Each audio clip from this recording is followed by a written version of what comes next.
Mis queridos hermanos, es un privilegio y una bendición estar aquí con ustedes en este maravilloso espacio del ministerio de Secrets Unsealed.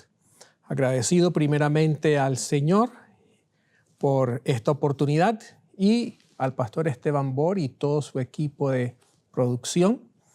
Y esperamos que esta perspectiva que vamos a compartir con ustedes sea de gran bendición. Y quiero pedirles que me acompañen inclinando el rostro para pedir la presencia del Espíritu Santo con nosotros. Querido y amante Padre, en esta tarde, al ingresar a tu palabra, queremos hacerlo acompañados contigo. No nos atrevemos a entrar a ella sin la presencia de tu Santo Espíritu para que Él ilumine nuestra mente, obre en nuestros corazones y tu palabra pueda encontrar una aplicación correcta en cada uno de nosotros.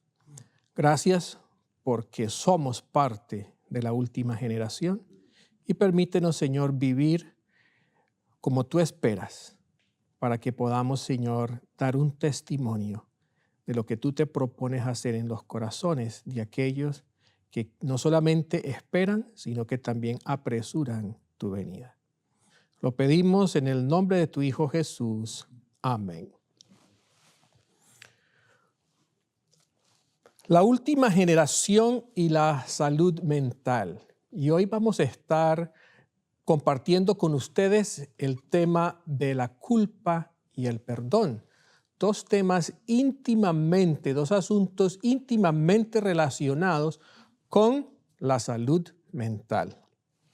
Y ustedes se preguntarán, bueno, ¿y qué tiene que ver la última generación con la salud mental?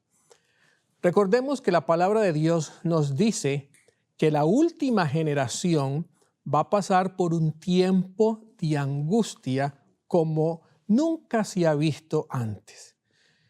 Y los que han leído El conflicto de los siglos saben de qué manera la sierva de Dios describe ese periodo en la historia del pueblo de Dios. Y será un periodo muy difícil, muy difícil. Jesús mismo, en el contexto de los últimos días, hizo referencia a este asunto cuando dice que si el tiempo no fuese acortado, ¿qué pasaría con los elegidos? Ustedes lo conocen. Y eso nos hace ver la importancia de la salud mental y el mensaje para esta última generación. Muchos de nosotros crecimos escuchando el mensaje de la última generación. Quizás no nos dijeron, este es el mensaje de la última generación, pero definitivamente ese ha sido el mensaje que hemos recibido. Quizás no lo recibimos en su equilibrio correcto, pero de alguna manera ha afectado nuestras vidas. Y recuerdo mucho cuando estaba creciendo, cuando niño, lo que nos enseñaban en la escuela sabática de los niños, lo que nos enseñaban desde el púlpito, lo que nuestros padres de alguna u otra manera nos transmitían sobre lo que significaba vivir en la última generación. Y una de las cosas que más recuerdo es el juicio investigador, tema especial para la última generación. Y recuerdo que me decían siempre, como les dije en la escuela sabática de los niños, escuchaba pastores, escuchaba siempre, tú no sabes si tu nombre va a salir hoy en el tribunal divino. Y si no estás listo, te vas a perder. Y eso infundía terror en mi corazón. Eso infundía terror en mi corazón. Pensar de que ese día había tenido un mal pensamiento y por lo tanto, si en ese momento en que yo tenía ese mal pensamiento pasaba mi nombre, me iba a perder para siempre. Y muchas veces pensé, ¿por qué no nací católico? Me habría sido más fácil salvarme que haber nacido adventista. También me preocupaba mucho el hecho del fin del juicio investigador, porque en ese momento los que no se hubiesen arrepentido ya no iban a tener más misericordia. ¿Y en qué momento se terminaría el tiempo de gracia? Así que muchos de nosotros crecimos escuchando estos conceptos sobre el perdón y sobre cómo Dios se relaciona con nosotros. Recuerdo también que cuando tenía aproximadamente 11 años, vivíamos en Uchee Pines, ahí en Alabama, y llegó la hermana Margaret Davis a compartir una semana de oración, y ella tuvo unos momentos especiales con los jóvenes, con los niños. Y ella nos habló de la victoria sobre el pecado y nos dio unas ilustraciones muy sencillas para ayudarnos a entender cómo obtener la victoria sobre el pecado. Y en esos momentos, un niño de 12 años estaba luchando con algunas cosas a nivel espiritual y sentía la necesidad de compartir con alguien y recibir ayuda. Me daba vergüenza compartírselo a mis padres porque yo pensaba, cuando mis padres me escucharan, iban a decir, y nuestro hijo piensa esas cosas. Y solo eso me daba temor compartirlo. Así que en ese día en particular, la hermana Margaret Davis nos tenía todos los niños allí y nos estaba compartiendo y abrieron el espacio para preguntas. Y mi mano comenzó a levantarse para yo preguntarle y decirle, hermana, ¿qué podemos hacer si tenemos malos pensamientos? Pero en ese momento me llegó el pensamiento y todo mundo va a saber que tú tienes malos pensamientos. Así que bajé rápidamente mi mano y no lo compartí. No fue hasta muchos años después, escuchando a un pastor maravilloso, que aprendí cómo Dios maneja esta dinámica del pecado en nuestra vida y cómo encontrar paz, sabiendo que esta naturaleza pecaminosa de alguna manera se convierte en un elemento que nos impide poder disfrutar a plenitud, si no hemos entendido el perdón de Dios, la paz que Dios quiere darnos a nosotros. El mensaje de la última generación parece ser un mensaje muy teórico, es un mensaje muy teológico. ¿Cómo podemos darle una aplicación práctica a este mensaje a nuestras vidas? Todo lo que el Señor comparte con su pueblo, con su iglesia, tiene que tener una aplicación práctica. Y hemos escuchado maravillosos temas toda esta mañana que nos han hecho reflexionar, pensar, pero que también nos tienen que hacer cambiar en nuestra manera, no solamente de ver las cosas, sino también permitirle al Señor obrar ese cambio en cada uno de nosotros. Pero el cambio no se logra solamente queriendo cambiar. Para cambiar tenemos que entender por qué el cambio es necesario. Para cambiar tenemos que entender cómo funciona la naturaleza humana. Para cambiar tenemos que entender qué es lo que Dios nos está ofreciendo y cómo Él quiere que nos apropiemos de aquello, de su perdón. Así que con la ayuda de Dios vamos a hacer ese esfuerzo de volver práctico este tema que puede ser para muchos muy complejo y difícil de comprender. La última generación y la salud mental. Dice 1 Juan 1:9, Si confesamos nuestros pecados, Él es fiel y justo para perdonar nuestros pecados y limpiarnos de toda maldad. Fíjense ustedes, aquí hay una progresión, y es una progresión que está implícita en el acto de perdonar. Primero dice, si confesamos nuestros pecados, Él, Dios, es fiel y justo ¿para qué? Para perdonar nuestros pecados, pero juntamente con el perdón que viene, y limpiarnos de toda maldad.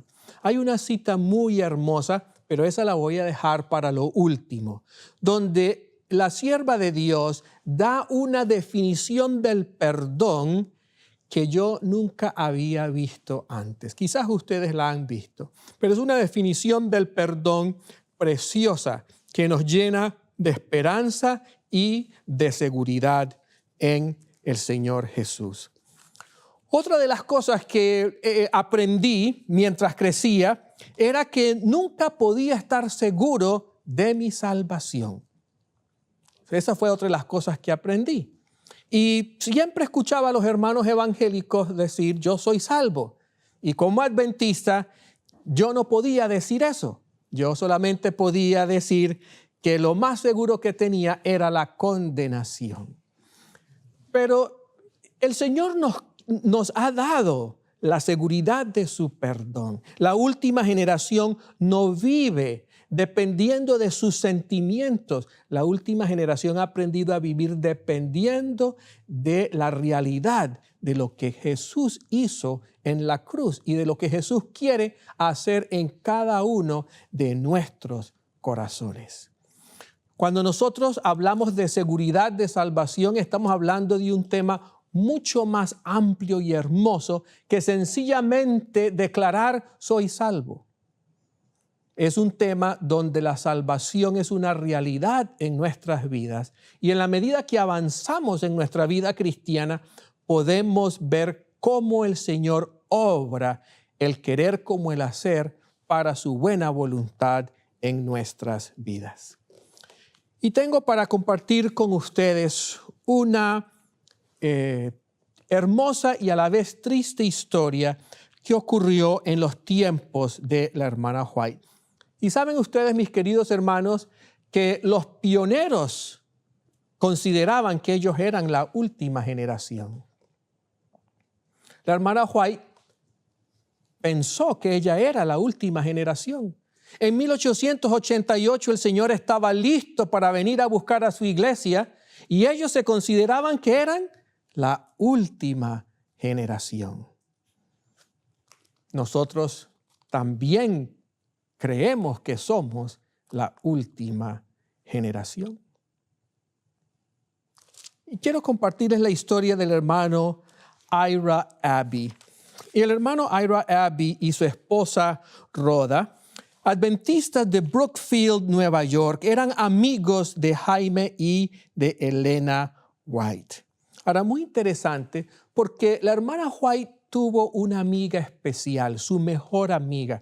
A mí siempre me gusta preguntarle a la gente, ¿quién es tu mejor amigo? ¿Quién es tu mejor amiga? Yo le pregunto esto a los jóvenes que están allá en nuestro ministerio y algunos de ellos me sorprenden y me dicen, yo no tengo mejor amigo.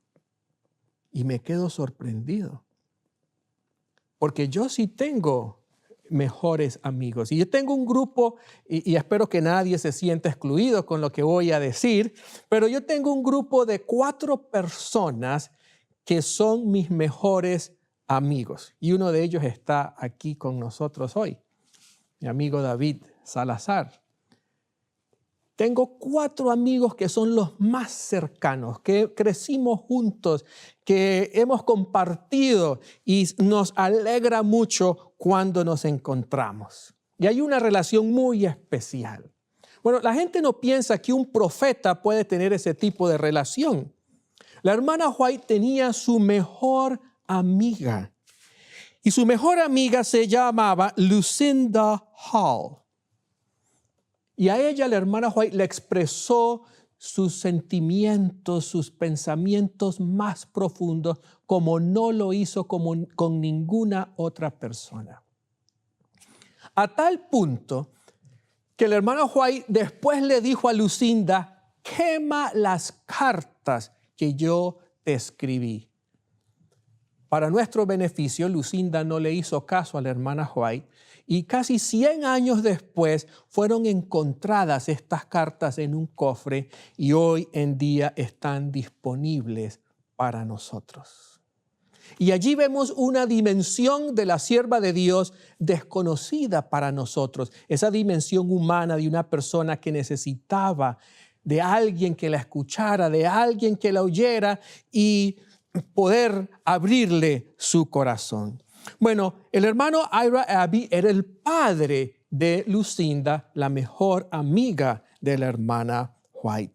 Así que muy cercanos con Jaime y Elena White, en 1843 los Abbey se convirtieron en mileritas y en 1845 aceptaron la doctrina del sábado. Los White se encontraron con los Abbey por primera vez en 1848. Y después de ese encuentro, Jaime y Elena White frecuentaron el hogar del hermano Ira Abbey y su esposa Rhoda. Bueno, esta familia era numerosa, tuvieron 8 hijos. Y en una ocasión Jaime White dijo lo siguiente: sus hijos son una honra para ustedes. Qué hermoso recibir esas palabras de parte de Jaime White. Sus hijos son una honra para ustedes. Esto se lo dijo en junio, el 27 de junio de 1873. Bien, el hermano Jaime y la hermana Elena G. de White invitan a esta familia para apoyar allí en el sanatorio de Battle Creek, y nuestro querido hermano Ira en 1871 se convierte en el superintendente del sanatorio, conocidos por su generosidad hacia el ministerio de la Iglesia Adventista. A través de los años, la familia Abbey recibió testimonios de parte de la sierva del Señor. En algunos les animaba a no trabajar en exceso. En otro testimonio los animó a participar de los principios de la vida saludable. En otro testimonio halagó la influencia y la dedicación del hermano Abbey. Y dijo lo siguiente, carta 45 de 1874. En la providencia de Dios, el hermano Abbey ha entregado su interés y su energía al Instituto de Salud. El hermano Abbey tiene un interés no egoísta, un interés abnegado para avanzarlos al instituto. Si el hermano Abbey depende del Señor y lo hace su fortaleza y su consejero, será de bendición para los médicos, ayudantes y pacientes. El hermano Abbey ha sido una bendición para los demás. Al llevar con alegría las cargas, que no son pocas ni livianas, ha sido bendición para otros, y estas bendiciones se reflejarán sobre él nuevamente. Pero a pesar de tener una influencia positiva sobre la obra de la iglesia en Battle Creek, nuestro querido hermano Ira también tenía sus deficiencias, como podemos esperar de un ser humano. De manera reiterada lo aconsejó en cuanto a su actitud hostil hacia sus hijos. Qué interesante, ¿verdad? Porque Jaime White le había dicho, sus hijos son una honra para usted, pero encontramos aquí un padre que no tenía una buena relación con sus hijos, aunque eran una honra para él. En especial era vergonzoso para la familia su hija menor, Lily, que siempre estaba violando las normas de la institución. Estos problemas eran muy difíciles para la hermana White confrontar. ¿Saben por qué? porque su mejor amiga era hija del hermano Abi. La hermana White y su esposo pasaron muchas horas en oración por nuestro querido hermano. En 1890 llegó el momento más difícil en la vida del hermano Ira. Tuvo una aventura extramatrimonial con Annie Satterley. Una de las cartas más fuertes que la sierva del Señor escribió fue contra el hermano Ira durante este tiempo. La hermana White le escribió de manera muy puntual, decidida, llamándolo al arrepentimiento. El hermano Ira cayó en la desesperación y en la depresión, a tal punto que contempló el suicidio. La hermana White rehusó rendirse con él y en la carta 1D de 1890 lo invitó a mirar a Jesús a través de la fe. Le inspiró confianza, le dijo: el Señor te va a perdonar, no importa lo que hayas hecho. El Señor te va a perdonar y te va a redimir. Y finalmente nuestro querido hermano confesó su pecado y se arrepintió. Pudo comprender que el perdón de Dios, si confesamos nuestros pecados, Él es fiel y justo para perdonarnos. El pecado, el no comprender el perdón de Dios, ¿a dónde llevó la salud mental del hermano Abi? A la desesperación y al desánimo, a punto de contemplar, contempló el suicidio como una solución. Difícil pensar que un miembro de la última generación pudiese llegar a esta condición. Y muchas veces nosotros somos duros con nuestros hermanos hasta que pasamos por esa circunstancia y entonces nos damos cuenta cuán necesario es comprender lo que Cristo quiere hacer en nuestras vidas y cómo Él se compadece de nuestra condición. Todos los mandamientos de Dios son promesas. Todo mandamiento de Dios lleva implícito el poder. Nosotros como última generación no tenemos nada que temer. Somos una generación privilegiada porque estaremos acompañados de una manifestación del Espíritu Santo en la lluvia tardía que no se ha visto antes en la historia de este conflicto entre el bien y el mal. Así que ser parte de la última generación es un privilegio. No debemos tener temor de ser parte de la última generación, porque Dios nos ha prometido que Él estará con nosotros ¿hasta cuándo? Hasta el fin. Y que su Espíritu nos va a asistir. Y si Él nos está pidiendo que debemos vivir de una manera especial, es porque Él va a estar allí para darnos el poder para poder vivir de esa manera. Ser parte de la última generación es un privilegio. No es algo que debemos temer. No es algo que debemos pensar que es muy difícil. En mis conversaciones con muchos hermanos me dicen: yo le pido al Señor que me lleve antes porque yo no quiero pasar por esos tiempos de angustia.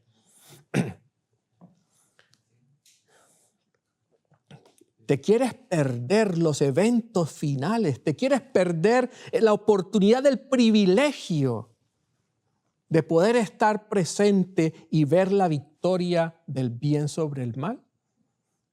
El Señor nos ha prometido que Él nos va a acompañar y su poder va a estar allí con nosotros. No tenemos nada que temer. Es un privilegio poder ser parte de la última generación. De hecho, la sierva de Dios nos dice que debemos esforzarnos para ser parte de los 144,000. Y los 144,000 son la última generación. es un privilegio. Tanto que este grupo va a tener una distinción especial en el reino de los cielos. La última generación va a tener una distinción especial en el reino de los cielos.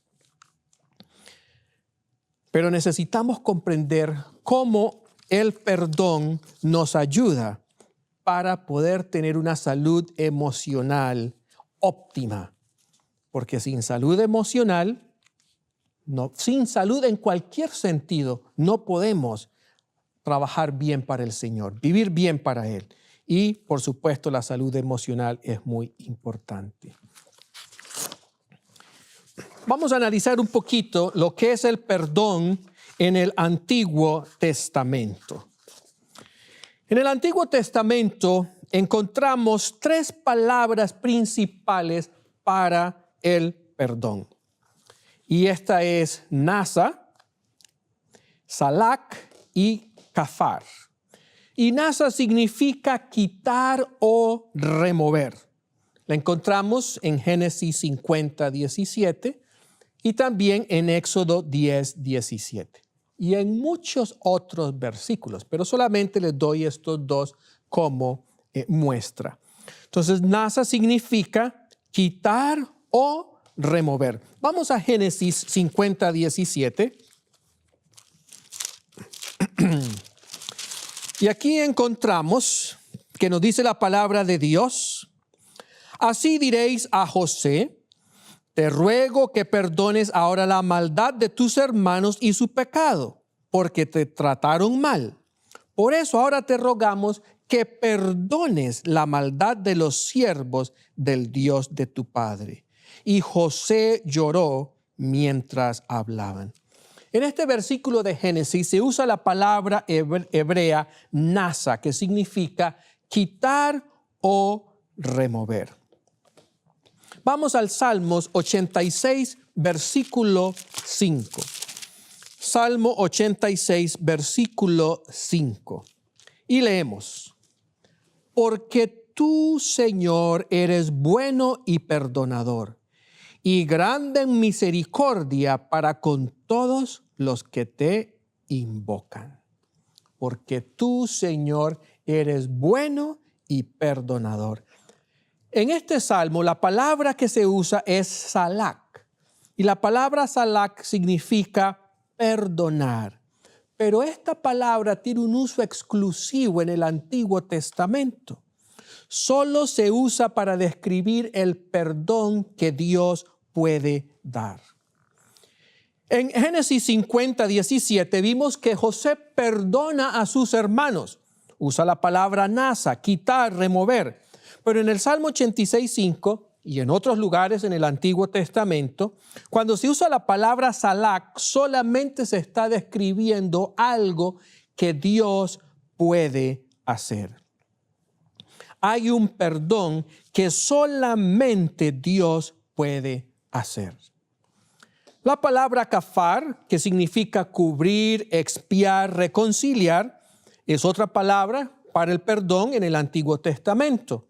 Y la encontramos en una variedad de versículos, pero vamos a Deuteronomio, capítulo 21, versículo 8.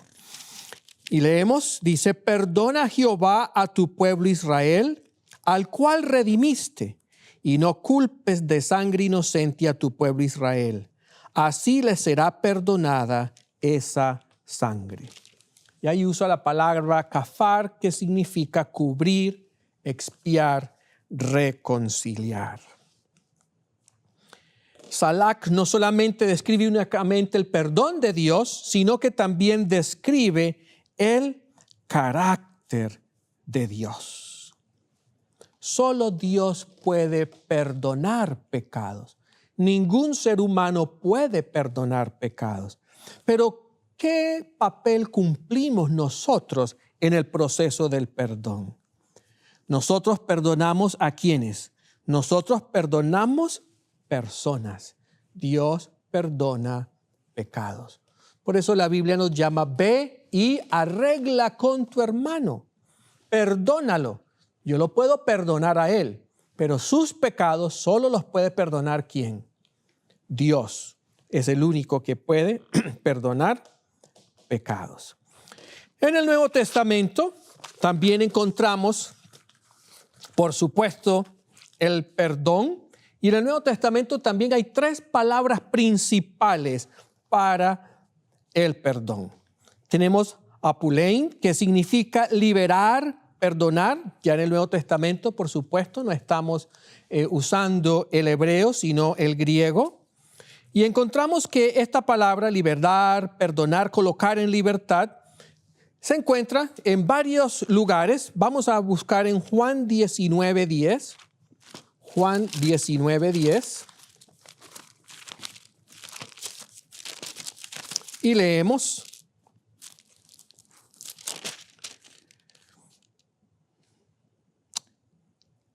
Entonces le dijo Pilato: ¿a mí no me hablas? ¿No sabes que tengo autoridad para crucificarte y autoridad para soltarte? Ahí donde usa la palabra soltarte, está usando la palabra apolein, que significa colocar en libertad. Pilato le dice a Jesús: yo tengo la autoridad ¿para qué? Para colocarte en libertad. Liberar, perdonar. También tenemos la palabra carizomai, que significa gracia, recibir sin merecerlo. Y en Romanos 5:17 encontramos un ejemplo del uso de esta palabra por el apóstol Pablo. Romanos 5:17 leemos: si por la transgresión de uno solo reinó la muerte, mucho más reinarán en vida por uno solo, Jesucristo, los que reciben la abundancia de la gracia y el don de la justicia. Donde aquí dice la abundancia de la gracia, ahí usa la palabra carizomai, que significa gracia, recibir sin merecerlo. La última palabra es afimei, que significa alejar, dejar, remitir. Y vamos a Lucas 5:24 para ver un ejemplo del uso de esta palabra. Lucas 5:24.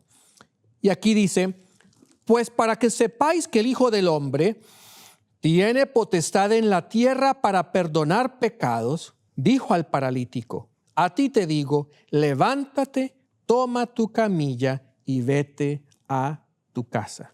Aquí se usa la palabra afimei, que significa alejar, dejar, remitir. En la medida que nosotros comprendemos lo que significa el perdón, vamos a poder tener una idea más clara del carácter de nuestro Dios y lo que Él se propone hacer en nuestras vidas. Muchos de nosotros no hemos entendido toda la dimensión del perdón. Quiero leerles de Review and Herald, enero 13 de 1891. La cita está en inglés y no me gusta traducirlas e imprimirlas cuando no están traducidas ya al español, porque aquellos de ustedes que no hablan inglés no van a poder tener acceso a ellas. Así que me gusta ponerlas en inglés, irlas leyendo, ¿verdad? Para que la persona que sea bilingüe pueda constatar que la lectura es tal como está. Review and Herald, enero 13 de 1891. Leemos. Estoy traduciendo. Cada cristiano tendrá una dura batalla con sus hábitos erróneos. Debe vencer su incredulidad, su deformidad de carácter, su inclinación a la autocomplacencia. Su resistencia a la luz, a las advertencias y a los llamados han dejado una marca en su vida. Y aunque Dios lo ha perdonado, él siente que no se puede perdonar a sí mismo. Entonces, el perdón de Dios es un hecho aunque tú no lo sientas. Aunque tú no te puedas perdonar por lo que hiciste, el perdón de Dios es un hecho.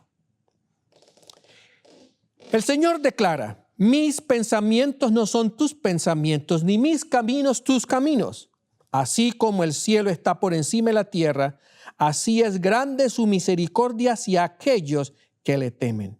Su promesa es: perdonaré su iniquidad y no recordaré sus pecados. Qué hermosa promesa.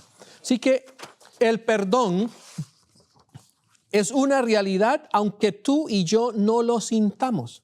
Cuando hemos aprendido por la fe a aceptar ese perdón, entonces como consecuencia, ¿qué hay? Paz. Y esta paz que nos trae sanidad emocional y mental. Yo sé que todos nosotros en algún momento hemos tenido algo que nos perturba a nivel emocional. Algo que hicimos que sabemos que no estuvo bien hecho. Y aunque le hemos pedido perdón al Señor, nos sigue molestando, nos sigue molestando. ¿Cómo podemos nosotros lograr la liberación de estos sentimientos de culpa que, aunque hemos pedido perdón, nos atormentan? Recordemos, en el periodo cuando la última generación va a estar sin mediador, nos dice la inspiración que el enemigo, ¿qué va a hacer? Nos va a traer a la memoria que nuestras faltas y nuestros pecados. Y eso va a causarnos ¿qué? Angustia. Para mí el tiempo de angustia va a ser más una angustia a nivel de nuestros pensamientos y no tanto una angustia a nivel de que vamos a estar corriendo y huyendo. La guerra más grande se lleva a cabo es en nuestra mente.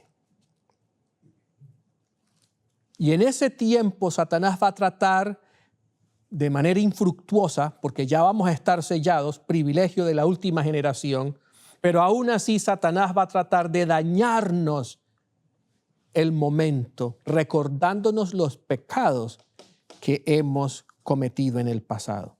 Ya confesados, ya perdonados, pero aún así el enemigo lo va a usar para causarnos inquietud. ¿Cuánto nos ocurre eso en la actualidad? ¿Cuántos de nosotros? He conocido hermanos, conocí a una familia muy dedicados a la obra misionera. Y yo le decía a mi esposa, pero ¿por qué esta actitud de esta señora? O sea, es excesivo cómo trabaja, cómo se sacrifica, cómo vive de abnegadamente. Y yo estaba admirando a esta hermana. Y entonces mi esposa me dice, no, lo que pasa es que ella no puede lidiar con sus sentimientos de culpa por un error que cometió en el pasado. Y ella está tratando de expiar, está tratando de hacer la paz, no con Dios, con ella misma, con sus pensamientos, haciendo. ¿Y cuántos de nosotros no estamos cayendo en lo mismo? Porque no hemos aprendido que el perdón de Dios es tan amplio, tan profundo, que no hay pecado que no pueda ser perdonado. En una ocasión estaba compartiendo con un grupo de hermanos y les hice un ejemplo y les dije, ¿qué piensan ustedes de un hombre que se haya sentado a pensar en que quería quitarle la mujer a su prójimo? Y lo planificó todo y finalmente entonces lo hizo. Y su adulterio fue parte de un plan premeditado. No fue que cayó por los impulsos de la carne, no, sino que lo premeditó. Y yo les pregunté a los hermanos, ¿tendrá perdón de Dios esa persona? Y para mi gran sorpresa, muchos me respondieron que no. Entonces yo les dije, bueno, esa persona se llama David y está en la Biblia.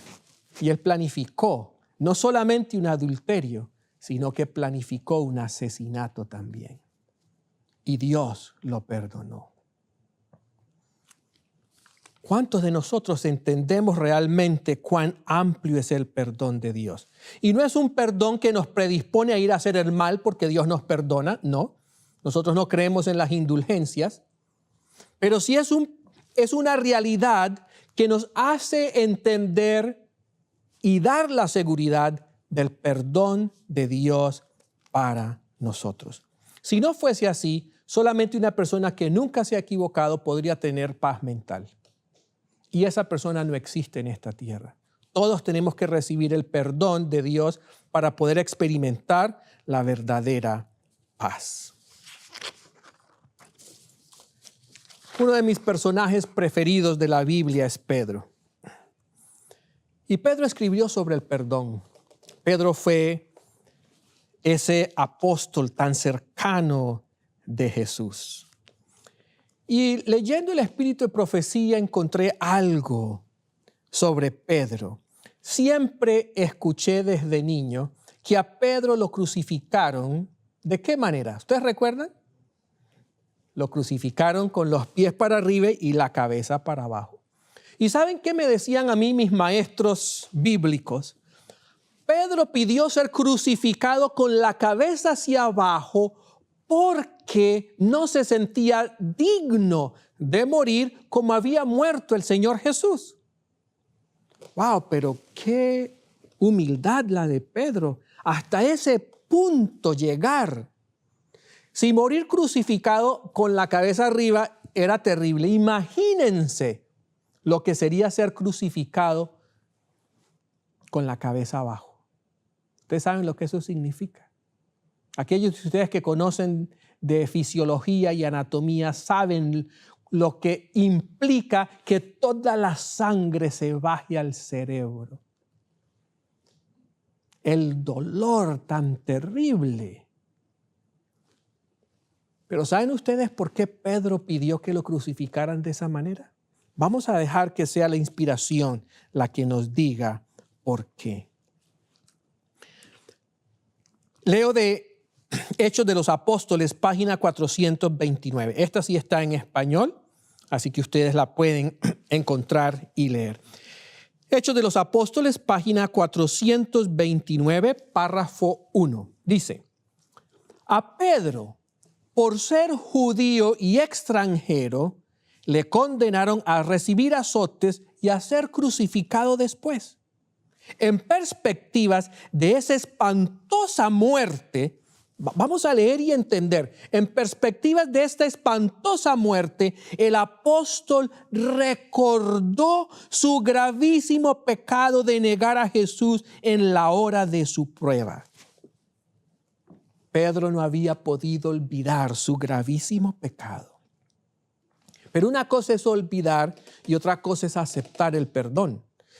Tú y yo podemos recordar nuestras fallas del pasado, pero si hemos entendido el perdón de Dios, ese recuerdo no va a ir acompañado de desesperación, ni de amargura, ni de inquietud. Va a ir acompañado de agradecimiento porque hemos recibido el perdón de Dios.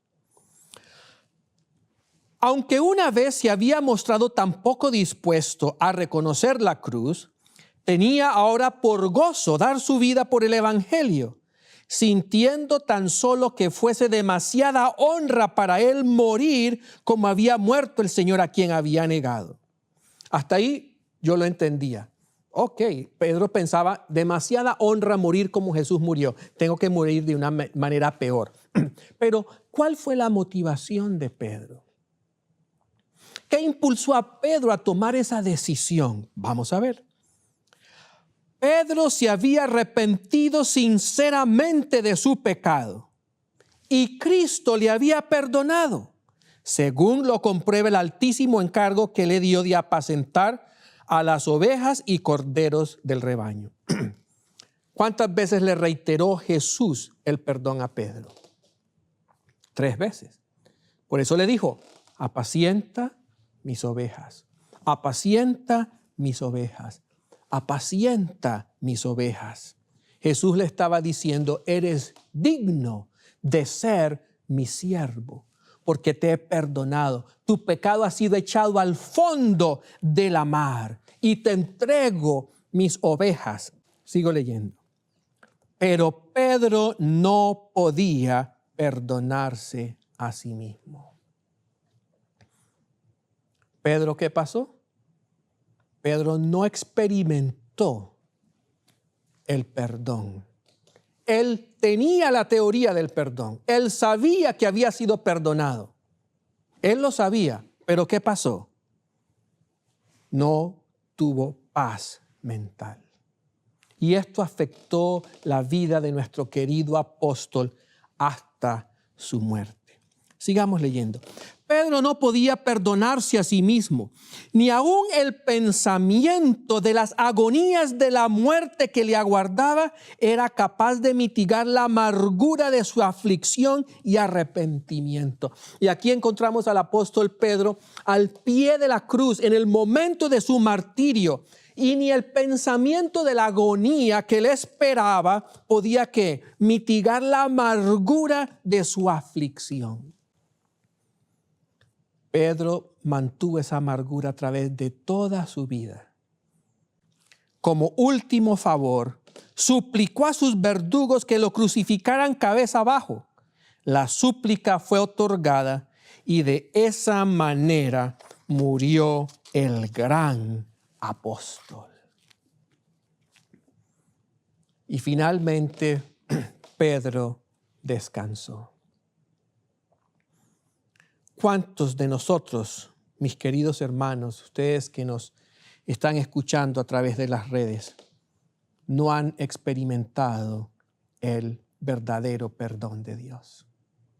Sabemos que existe el perdón, lo aceptamos de manera intelectual, teóricamente sabemos que es una realidad, pero seguimos castigándonos a nosotros mismos, pensando que lo que hicimos es tan grande que tenemos que estarlo recordando y recordando constantemente.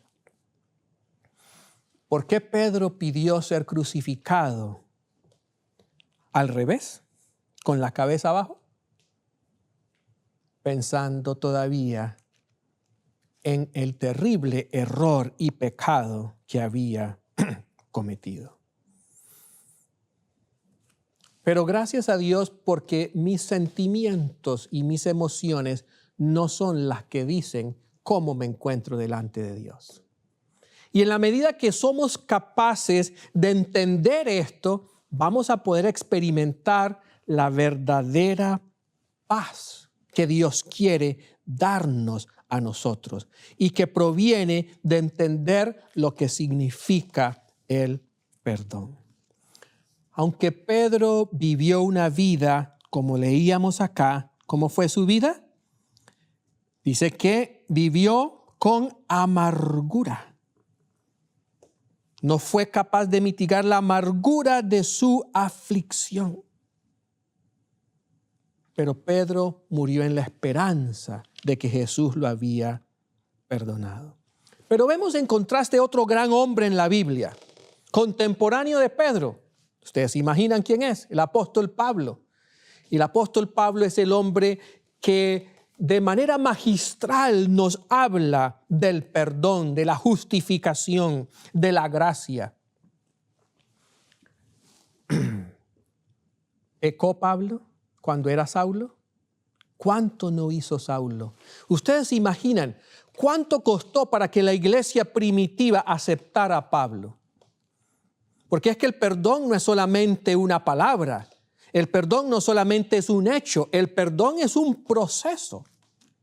Y por eso la iglesia primitiva no aceptó a Pablo por mucho tiempo, pasaron varios años, porque no había el elemento muy importante que también ocurre en el perdón y es la confianza.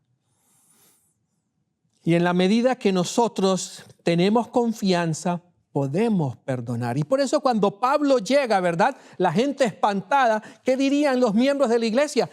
Él mató a mi mamá. Él sacó a mi papá arrastrado de la casa.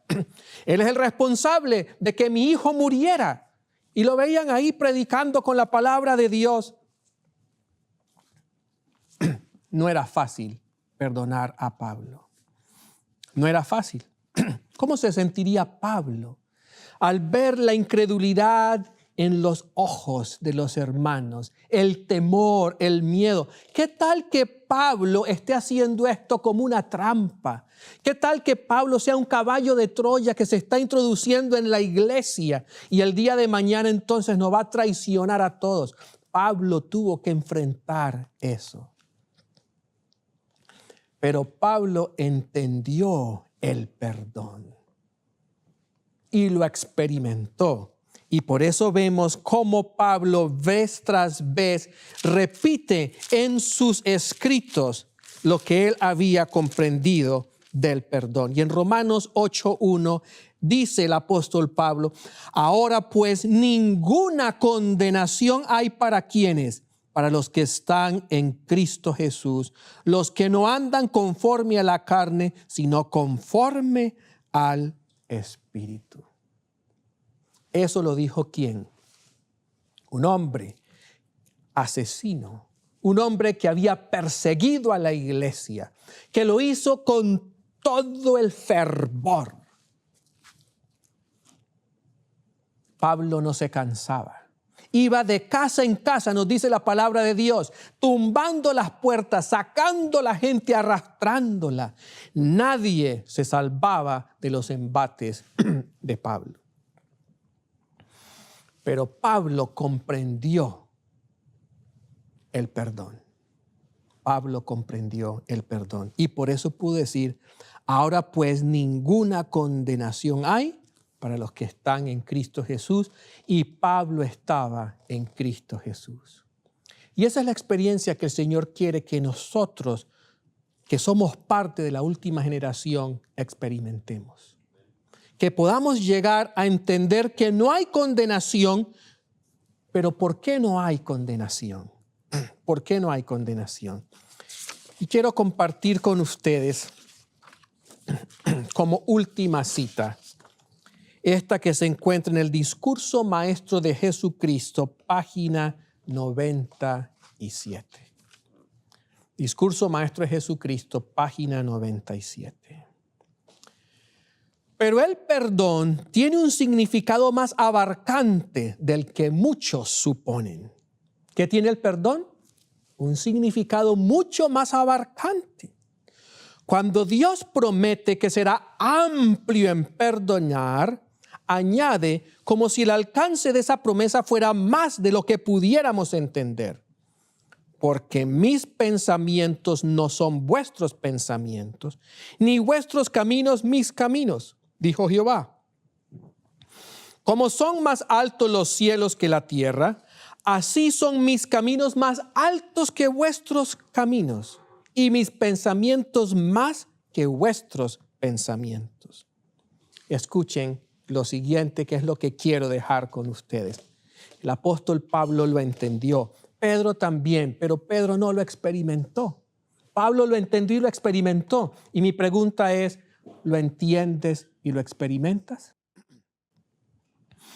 El perdón de Dios no solamente es un acto judicial por el cual libra de la condenación, no es solo el perdón por el pecado, es también una redención del pecado. Y esto es lo que quiero dejar con ustedes, esta hermosa descripción. Es la efusión del amor redentor que transforma el corazón. ¿Qué es el perdón? La efusión del amor redentor que transforma el corazón. Que el Señor les bendiga, mis queridos hermanos, y que como última generación podamos entender la realidad del perdón de Dios para nosotros.